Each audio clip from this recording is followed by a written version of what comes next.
Varicose veins కి సరైన చికిత్స కోసం సంప్రదించండి ఎవిస్ హాస్పిటల్. రాజకుమార్తెని పిలిపిస్తే ఆ సంగతి తేలుతుంది అన్నాడు. రాజుగారు రత్నమాల ఇద్దరు వచ్చేసారు కల్లా. ఇతను రత్నమాలను కావలించుకున్నాడు. ఎలా ఉన్నావు అని. ఇదేంటి నేను దాకా ఇక్కడే ఉన్నాడు కదా అని ఏమిటి అని మాట్లాడుకునేసరి కల్లా ఇతను జరిగిన విషయం అంతా వివరంగా చెప్పాడు. మీరు రెండోసారి చూస్తుంది మా తమ్ముడిని, నేను మా తమ్ముడు అత్తారింటికి వెళ్ళా, నా తమ్ముడు మా అత్తారింటికి వచ్చాడు, ఇది జరిగింది, కాబట్టి స్థిమితంగా ఉండండి, నేను మా తమ్ముడిని మా చెల్లెల్ని వెతికి తెచ్చుకుంటాను, మేము కలిసి వచ్చిన తర్వాత ఏకంగా మిమ్మల్ని మా ఊరు తీసుకెళ్తాం అని చెప్పి మళ్ళీ బయలుదేరాడు. ఈసారి వెతుకుతూ చిట్ట చివరికి వీళ్ళు కాశ్మీర దేశంలో తేలారు. అక్కడ అన్న తమ్ముడు కలుసుకున్నాక వాళ్ళకి ఏం తెలిసింది, అది ఎవరి ఊరు, ఈ సుగుండ పేరేదో ఉంది మర్చిపోయాను, ఆ సుభద్ర భర్తది ఆ ఊరు, కాశ్మీర్ దేశం. ఆ దేశానికి చేరంగానే అక్కడ వీళ్ళకి మొట్టమొదట అమ్మాయి ఏం చేసింది, సుభద్ర మగవేషంలోనే ఆ ఊరు వెళ్ళింది. ఊరు వెళ్ళాక తన స్త్రీ వేషం బయట పెట్టింది. అతను వెంటనే ఈ అమ్మాయి నేను కల్లో చూసిన అమ్మాయి అని చెప్పి తండ్రికి చెప్పి వివాహం చేసేసుకున్నాడు, పెళ్లి చేసేసుకున్నాడు. సుగుణ సాగరుడు పెళ్లి చేసేసుకున్నాడు. ఇప్పుడు వీళ్ళ చెల్లెలు ఆ రాజ్యానికి యువరాజు భార్యగా ఉంది. వీళ్ళు అక్కడికి వెళ్ళేసరికల్లా వీళ్ళని అందరూ గుర్తుపట్టారు. ఎందుకంటే యువరాణి మొహం అచ్చు ఈ అబ్బాయిల మొహం లాగానే ఉంటుంది. వీళ్ళు ఒకే పోలికలో ఉంటారు, ముగ్గురు ఒక పోలికగానే ఉంటారు. ఆ అమ్మాయి ఆడపిల్ల అయినా వీళ్ళు మగవాళ్ళైనా పోలికలు సేమ్ అనమాట. దాంతో వెంటనే వీళ్ళు యువరాజు దగ్గరికి తీసుకెళ్ళగానే వాళ్ళు చాలా సంతోషించి మీ అమ్మాయి చెల్లెల వల్లే మా వంశం నిలబడింది, లేకపోతే మా వాడు అసలు వివాహమే వద్దన్నాడు, అట్లాంటి వాడు చక్కగా పెళ్లి చేసుకున్నాడు, రేపొద్దున పిల్లలు పుడతారు, రాజ్యానికి వారసులు లభిస్తారు, నాయన మీ వల్ల మా వంశం పావనమైంది అని చెప్పి వీళ్ళిద్దరి భార్యల్ని రప్పించారు. రత్నమాలని సువర్ణరేఖని ఇద్దరిని రప్పించి సరే ఇక్కడ కొంతకాలం ఉంచుకున్నాక అప్పుడు ఎన్నాళ్ళో అయింది వాళ్ళు బయలుదేరి, ఎన్ని కథలు నడిచినాయి, ప్రెగ్నెన్సీలు, సంతానాలు, రాజ్యాలు గిజ్జాలు బోళ్ళని అయినాయి. చివరికి మళ్ళీ మగపిల్లలిద్దరూ తమ చెల్లెల్ని భర్తని కూడా తీసుకుని తమ రాజ్యానికి మొట్టమొదటి తండ్రి గారి రాజ్యానికి వెళ్ళిపోయారు. ఆయన ఇంకా పిల్లల మీద ఆశ వదిలేసుకున్నాడు రాజుగారు, ఇక వాళ్ళు వెనక్కి రారు. ముగ్గురు మీద ఒకేసారి వెళ్ళారు, ఇంకేం వస్తారు ఇన్నేళ్ళు రాకపోతే.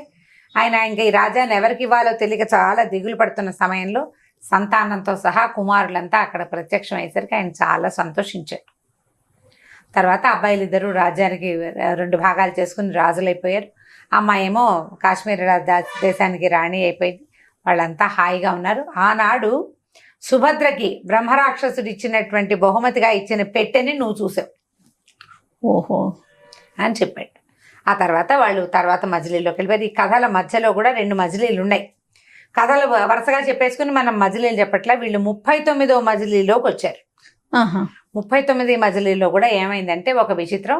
వీళ్ళు ఒక చోట సత్రంలో ఉండగా, తన సత్రం కూడా కాదు, అది కొంచెం అడవి లాంటి చోట ఒక చోట ఉన్నారు. గోపుడు తిరగడానికి వెళ్ళి ఒక పెద్దది 2 బారల పొడుగున్నటువంటి ఒక దంతాన్ని భుజం మీద వేసుకొచ్చాడు. ఆ దంతాన్ని భుజం మీద వేసుకొచ్చి అది ఇట్లా కావట్లా, ఇట్లా మన కర్రలాగా వేసుకొచ్చాడు అనమాట. వాసాన్ని మోసుకొచ్చినట్టుగా, నాగల్ని వేసుకొచ్చినట్టు వేసుకొచ్చి గురుగారు ఇదేమిటో చూడండి, ఇది చెక్కతో చేసింది కాదు, దంతం పన్నులాగా ఉంది, ఎవరిదో దంతం ఇది ఏమిటి ఈ విశేషం, ఇంత పెద్ద వస్తువు, ఇది పన్ను కూరలాగా ఉంది, ఏందో దంతంలాగా ఉంది, ఏనుగు దంతం కాదు, ఏనుగు దంతం అంత ఉండదు, ఏనుగు దంతం తెలుస్తూ ఉంటుంది కదా, అది ఏనుగు దంతంతో చేయబడింది కాదు, చెక్కతో చేయబడింది కాదు, లోహము కాదు, ఏదో వ్యక్తుల మానవ దంతం లాగానే ఉంది అది, కానీ చాలా పెద్ద సైజు, ఇదేమిటో అని చూపించాడు. ఈయన ఆశ్చర్యపోయాడు, అబ్బో ఏమిటి ఈ విశేషం అని. సరే చూసుకున్నారు. తర్వాత వంట చేసుకుని భోజనాలు చేశాక తన మణి ముందు పెట్టుకుని ఆ దంతం యొక్క విశేషాలన్నీ చూశాడు. అది ఉజ్జయిని నగర ప్రాంతం. ఉజ్జయిని నగరానికి విక్రమార్క మహారాజు రాజుగా ఉన్నాడు. 2000 సంవత్సరాలు పరిపాలించారు విక్రమార్కులు. అంత గొప్పగా పరిపాలన చేశాడు ఆయన. ఆయనకి ఒక దేవతా వృక్షం వచ్చిందిట ఆకాశం నుంచి. ఆయనకి ఎంత బంగారం కావాలంటే అంత బంగారాన్ని కురిపించే వృక్షం కూడా వచ్చింది. విక్రమార్కుడి కుమారుడు కీర్తికేతుడు అనేవాడు రాజయ్యాడు. కానీ పేరే కీర్తికేతుడు, ఆయన అపకీర్తికేతుడుగా మిగిలిపోయాడు. ఆయన ఎవరికి దానాలు ధర్మాలు చేసేవాడు కాదు. తన తండ్రి దాన ధర్మాలతో రాజ్యాన్ని పాడు చేశాడని అనిపించేది అతనికి. బొక్కసంలో డబ్బులు లేవేంటి అనేవాడు. వీళ్ళందరి దగ్గర అందరూ ఎందుకు ఇవ్వటం లేదు వసూళ్ళు మనకి పొలాలు అందరి దగ్గర పొలాలు ఉన్నాయి. ఒక ఊళ్ళో 1000 ఎకరాల పొలం ఉంది. 600-700 ఎకరాల నుంచి శిస్తులు వస్తాయి. మిగిలిన 400 ఎకరాల నుంచి ఎందుకు రావట్లేదు అంటే ఆ 400 ఎకరాలు బ్రాహ్మణులకి అగ్రహారాలుగా ఇవ్వబడ్డవి. వాళ్ళు శిస్తులు కట్టరు. అయినా సరే ఈయన కావాలని ఈయన ఎందుకు కట్టరు? బ్రాహ్మణులు ఏంటి మా నాన్నని మోసం చేసి పుచ్చుకున్నారు, ఆస్తులు పుచ్చుకున్నారు, శిస్తులు కట్టరా, ఎందుకు కట్టరు అనేవాడు. అక్కడి నుంచి ప్రజల దగ్గర నుంచి వసూలు చేయటం మీ నాన్నగారు చేసేవాళ్ళు కాదండి, అంతా ప్రజలకే ఖర్చు పెట్టేవాళ్ళు. ధనం లేదు మన దగ్గర. ఎప్పుడైనా ధనం కావాలంటే చెట్టు దగ్గరికి వెళ్ళి అడిగితే ఇస్తుంది చెట్టు. బొక్కసంలో ఉండాలిగా డబ్బు అంటాడు రాజు. ధనమే బలం రాజుకి, డబ్బులు ఉండాలి, ప్రజలు మింగేయకూడదు, అవన్నీ పీక్కోవాలి వాళ్ళ దగ్గర నుంచి. అలాంటి ఉద్దేశం ఉంది ఆయనకి. అక్కడి నుంచి ఏం చేశాడు, మీరు అగ్రహారీకులైనటువంటి బ్రాహ్మణుల దగ్గర కూడా శిస్తులు వసూలు చేయాలి ఒక రూల్ పాస్ చేశాడు, జీవో. అక్కడి నుంచి ప్రజలంతా కూడా 10వ వంతు పన్ను కట్టాల్సిందే. బీదా బిక్కి ముస్లిం ఉతక తేడా లేదు, అందులో అందరూ కట్టాల్సిందే. ఎప్పుడైతే ఈ బ్రాహ్మణులకి యజ్ఞయాగాదులకి నెల నెల వాళ్ళకి డబ్బులు ఇచ్చే వాళ్ళు ఉంటారు, వీళ్ళు ఇక్కడి నుంచి ఆహారం వెళ్ళేవాళ్ళు, అవన్నీ కట్టు. దాంతో ఈ రాణి గారు చారులతాదేవి, చారుమతీదేవో చారులతాదేవో, నాకు చారులత పేరే ఇష్టం, అదే పెట్టుకున్నాం. ఈ చారులతాదేవి ఆశ్చర్యపోయింది. ఇదేంటండి, మీ నాన్నగారు మహా గొప్ప పాలకులు, ప్రపంచ ప్రసిద్ధికి ఎక్కినవాడు, ఇలా అపకీర్తి తెచ్చే పనులు చేయకూడదు. బ్రాహ్మణులు మనకి ఎట్లాగా బ్రాహ్మణ్ణి పూజించాలి. ఏం చెప్తారు మనకి శాంతి వచనాల్లో, గోబ్రాహ్మణేభ్య శుభమస్తు నిత్యం, లోకా సమస్త సుఖినో భవంతు. ఎప్పుడూ గోబ్రాహ్మణులకి శుభం జరిగితేనే లోకాలు సమస్తాలు శుభంగా ఉంటాయని చెప్పబడింది. ఆర్షవాక్యం పెద్దలు చెప్పారు అది. వీళ్ళని బాధ పెడితే మనకి శుభం ఎలా వస్తుంది ప్రజలకి? రాజు చేయకూడదు ఈ పని అని చెప్పేసరికి నోరు మూసుకోమన్నాడు ఆయన. ఆడదానివి నీకేం తెలుసు అన్నాడు. ఆవిడంది, కాదండి, ఎంత కావాలంటే అంత ఈ బంగారం ఇచ్చే దేవతా వృక్షం ఉంది పెరట్లో, మీ నాన్నగారు సంపాదించింది, ధనానికి దాన్ని అడిగితే సరిపోతుంది అవసరమైతే, వీళ్ళ దగ్గర నుంచి లాక్కోవటం ఏమిటి అనేసరికి నోరు మూసుకోమన్నాడు. దేవతా వృక్షం దగ్గర నుంచి రోజు అడుగుతాడు, తెచ్చి బొక్కసంలో పోస్తాడు. ప్రజల్ని లెక్కబెట్టి అందరి దగ్గర ఠకాయించి శిస్తులు వసూలు చేయించేస్తున్నాడు. అయిపోతుంది ఇట్లా. ఆవిడ చాలా బాధ వచ్చేసింది. తండ్రి సంపాదించిన కీర్తంతా ఇతను పాడు చేసేలాగా ఉన్నాడు, ఎంత చెడ్డ పేరు మూట కట్టుకోవాలి, కష్టం కదా అని అలా ఫీల్ అయిపోయేది. అయితే ఏమైంది, ఒకనాడు ఆవిడ ఈ మాటలన్నీ అయిన తర్వాత వచ్చి అంతఃపురంలో దిగులుగా కూర్చుంది. వాళ్ళకు ఒక పిల్లాడు ఉన్నాడు, ఒక 13-14 సంవత్సరాలు, 16 ఏళ్ళు అలా ఉంటాయి.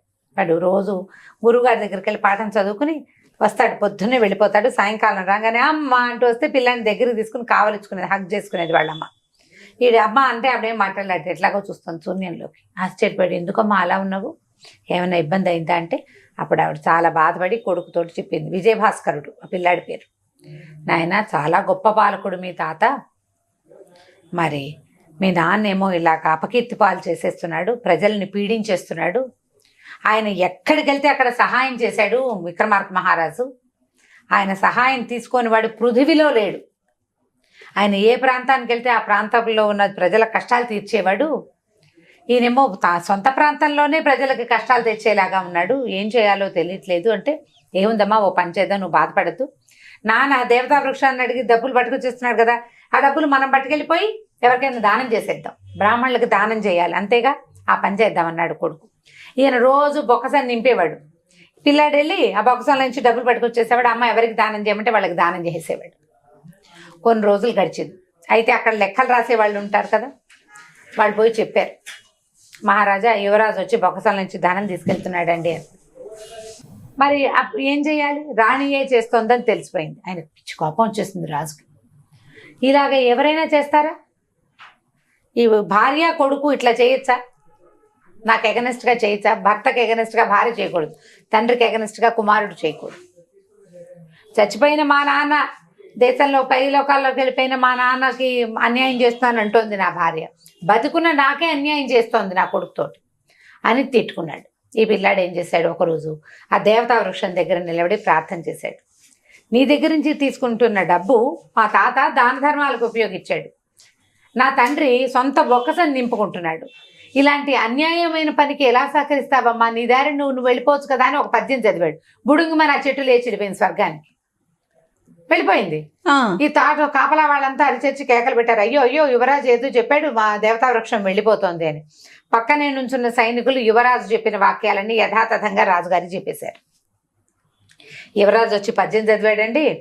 దాంతో దేవతా వృక్షం కాస్త కూకటి వేళ్లతో పెకలించుకుని దాని దారిని అది పైకి వెళ్ళిపోయింది అని. ఇక కొడుకు మీద భార్య మీద పిచ్చి కోపం వచ్చేసింది ఆయనకి. ఇక వెంటనే నా భార్యని కుమారుని చంపేయండి అని తలార్లకి ఆజ్ఞ ఇచ్చాడు. వాళ్ళిద్దరూ నాకేం ఉపయోగం లేదు, నా కుమారుడు అక్కర్లా, నా ఆలోచనని గౌరవించని భార్య కానీ కుమారుడు కానీ నాకు వద్దు, వీళ్ళని చంపేయండి అంటే ఏం చేస్తారు, సైనికులకు పిల్లాడిని తల్లిని తీసిపోయారు. చంపటానికి తీసుకుపోయేసరికల్లా ఏమైంది, అక్కడ ఆ అడవిలో అమ్మ మాకు ఇష్టం లేదు చంపటము, కానీ ఏం చేయాలి, రాజుగారు ఇట్లా చేయమన్నారు, ఏం చేయాలో తెలియటం లేదు అని మాట్లాడుతుంటే ఆ పక్కన పొదల్లో ఉన్న ఒక దాగి ఉన్న ఒక బెబ్బులి వీళ్ళ మీద పడింది, సైనికుల మీద. సైనికుల మీద పడింది. తల్లి పిల్లాన్ని వదిలేసి సైనికుల్ని చంపేసింది అది. దాంతో వీళ్ళు ఏం చేశారు, బతుకు జీవిడ తప్పించుకున్నామని ఆ సైనికుల దగ్గర నుంచి చెరుకు కత్తి పుచ్చుకొని తల్లి కుమారుడు నడుచుకుంటూ అడవిలోకి వెళ్ళిపోయారు. ఇక్కడున్న లాభం లేదు, ఆయన రానివ్వడు. శారలతాదేవి, విజయభాస్కరుడు కుర్రాడు 16 ఏళ్ల కుమారుడు, రాణిగారు ఇద్దరు కలిసి అడవుల్లోకి నడుచుకుంటూ వెళ్ళిపోయాడు. ఇలా వెళ్ళిపోయినటువంటి తల్లి కుమారుడు తర్వాత కాలంలో ఏం చేశారు, ఎలా విక్రమార్క మహారాజు యొక్క పేరు నిలబెట్టాడో మనవడు మనం వచ్చే కథలో తెలుసుకుందాం.